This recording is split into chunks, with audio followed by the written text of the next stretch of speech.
嗨，各位好，我是耶律律，欢迎来到阿拉伯的劳伦斯第2期。第一次世界大战前后，随着奥斯曼帝国解体，疆域被英法等国重新划分，中东地区的地缘政治格局重新洗牌。那些贻害百年的政策究竟都有哪些？本期内容我们来做个盘点。一战爆发后，奥斯曼土耳其对协约国发起圣战，英国驻埃及高级专员麦克马洪选定扶持哈希姆家族的麦加谢里夫，即侯赛因伊本阿里。英国向侯赛因提供资金和武器，并允诺在战争结束后协助成立一个统一的以大马士革为首都的阿拉伯国家，承认他为阿拉伯之王。侯赛因伊本阿里是哈希姆家族第38代族长，影片中的费萨尔王子正是他第3个儿子。1915年6月至1916年3月间，双方往来文书签订了麦克马洪侯赛因协定。1916年6月5日，1500名阿拉伯骑士在麦地那对空鸣枪，宣布阿拉伯独立，在红海西岸成立汉治王国。之后就接上了咱们的电影剧情，阿拉伯人民在英军顾问劳伦斯的协助下，向奥斯曼帝国发起全面反抗战争。1916年5月16日，英法俄罗斯3国秘密签订塞克斯皮科协定，意在战后瓜分奥斯曼帝国。这份协定的草案自1915年11月开始交涉，于阿拉伯起义前夕的1916年5月16日签订。内容大致如下：叙利亚、安纳托利亚南部、伊拉克的摩苏尔地区划为法国的势力范围，叙利亚南部和美索不达米亚南部为英国势力范围，黑海东南沿岸、博斯普鲁斯海峡、达达尼尔海峡两岸地区为俄罗斯势力范围。1917年俄国10月革命后，布尔什维克政府公布沙俄帝国的秘密外交协定，因此引发了阿拉伯国家的反弹。这一协定和麦克马洪侯赛因协定以及贝尔福宣言互相矛盾，因此在国际社会中遭到强烈批判。1917年11月2日，英国外相发表贝尔福宣言，宣布英国支持在巴勒斯坦地区为犹太人建立一个民族之家，条件是不伤害当地已有民族权利，但政治权利除外。当时的巴勒斯坦仍然是奥斯曼帝国领土，犹太人只是当地的少数民族。这一宣言全文除去抬头和落款只有3句，英文一共125个单词，却成为犹太复国主义运动的重要支持。一战后，奥斯曼帝国解体，经过土耳其革命，成为现在的土耳其共和国，英法正式瓜分中东。1919年召开巴黎和会，劳伦斯与费萨尔共同前往凡尔赛，试图争取原先允诺的成立一个统一的以大马士革为首都的阿拉伯国家，但在部落纷争和英法策略之下，劳伦斯终究还是失败了。叙利亚转归法国委任统治，法国驱逐自任叙利亚国王的费萨尔，英国随后安排费萨尔成为伊拉克国王，其兄阿卜杜拉成为外约旦酋长。1920年，国际联盟委托英国托管约旦和巴勒斯坦地区，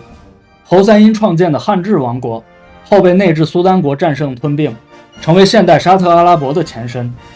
法国的势力范围叙利亚地区在之后分别独立为黎巴嫩、叙利亚2国，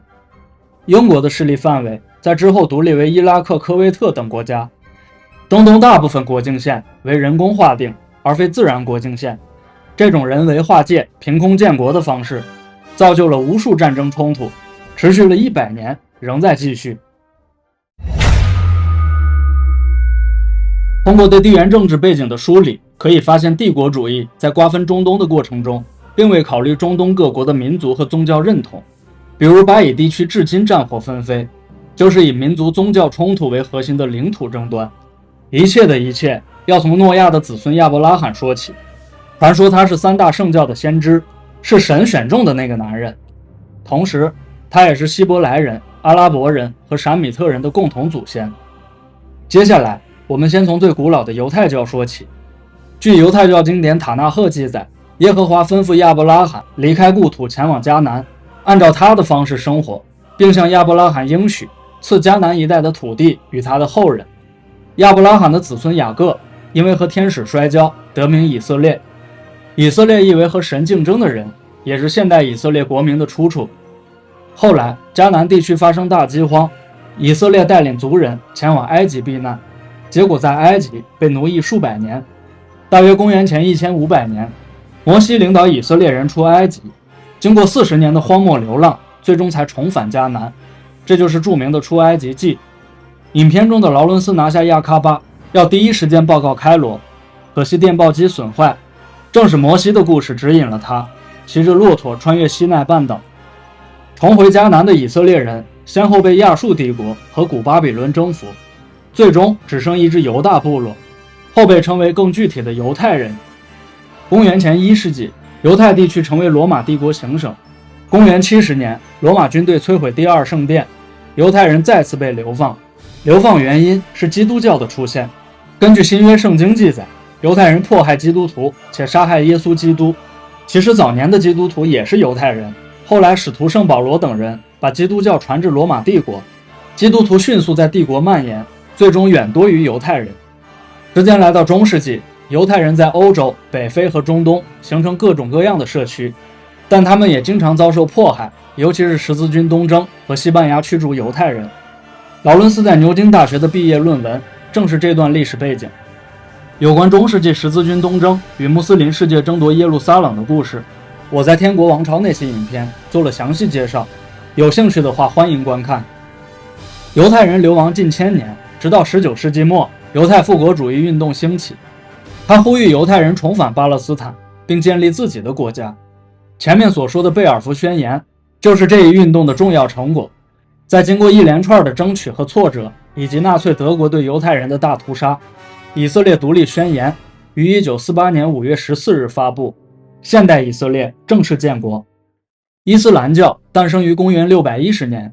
当时穆罕默德在麦加开始接受天使加百利的启示，这些启示后来被编纂成古兰经。据古兰经记载，与神立下契约的亚伯拉罕，伊斯兰教被称为易卜拉欣，曾经有2位妻子，第一任妻子的长子名为以撒，也就是以色列的父亲，第二任妻子也曾诞下儿子，名为伊斯玛仪。正是易卜拉欣和伊斯玛仪爷俩共同在麦加修建了科尔白。由于麦加贵族的反对和迫害，穆罕默德于622年迁移到麦地那，这一事件被称为希吉拉，也是伊斯兰历法的开始。622年至623年间，穆罕默德与麦地那及其周边部落签订和平友好协议，以麦地那为首都建立联盟，穆罕默德本人为领袖。最为著名的是与犹太人的和平协议，即麦地那宪章。穆罕默德征服麦加后，阿拉伯半岛各部落纷纷归顺，少数对抗者遭到镇压。自此，阿拉伯半岛开始以伊斯兰教为核心，成为统一的阿拉伯穆斯林国家。穆罕默德去世后，他的继承人4位正统哈里发继续扩展伊斯兰的领土。哈里发意为继承者，在短短几十年内，伊斯兰帝国领土从阿拉伯半岛扩展到北非、中亚和印度的部分地区。尽管伊斯兰帝国分为多个王朝，如阿巴斯王朝和乌麦叶王朝，但都维持着统一的伊斯兰信仰。公元13世纪，奥斯曼帝国崛起，逐渐吞并拜占庭帝国，并在1453年攻占君士坦丁堡。奥斯曼以伊斯兰教为国教，极盛时期横跨欧亚非3洲。帝国苏丹一直世袭哈里发这一称号，奥斯曼帝国维持近600年，直到第一次世界大战结束。前面提到麦加谢里夫是管理麦加和麦地那2个圣城的领袖。谢里夫在阿拉伯语中意为贵族，是穆罕默德外孙的后裔。他们的职责是管理圣地，确保朝觐者安全。这一职位自1201年起便由哈希姆家族世袭，一直延续到20世纪。伊斯兰教在中东一直是影响地区政治、文化和社会的关键因素。劳伦斯领导的阿拉伯大起义正是现代伊斯兰世界地图重绘的开端。宗教冲突、领土争端一直是中东地区的难题。巴勒斯坦地区的巴以冲突是其中最引人注目的一个。公元1世纪，罗马帝国征服迦南，因为信奉基督教而驱逐犹太人，后来将该地区命名为巴勒斯坦。公元7世纪，伊斯兰教创立，伊斯兰信仰迅速席卷3大洲，巴勒斯坦地区也跟着彻底伊斯兰化。在此后的历史中，巴勒斯坦这块地方先后又被不同的民族征服，如突厥人、十字军、蒙古人等等，最终被奥斯曼帝国所统治，直到电影中的故事发生。有意思的是，在犹太教和伊斯兰教传说中，神和他们共同的祖先亚伯拉罕立下契约，将迦南地区作为应许之地，赠予他和他的子民。而在第一次世界大战中，英国当局又以麦侯协定和贝尔福宣言，先后将巴勒斯坦地区分别许诺给阿拉伯人和犹太人。当政治承诺和宗教历史发生冲突，结果往往充满混乱和不确定性。一战前后，英国对中东采取一系列矛盾的政治策略，导致许多后续冲突和战争。以色列和哈马斯的冲突，以及中东其他国家的战乱，都可以追溯到这一时期的利己政策。写这篇稿子的时候，哈马斯仍然没有释放人质，以色列持续进攻加沙地带，双方都能从历史和宗教中找出无数战争的理由和依据。但劳伦斯的教训告诉人们，一场屠杀只能换来另一场屠杀。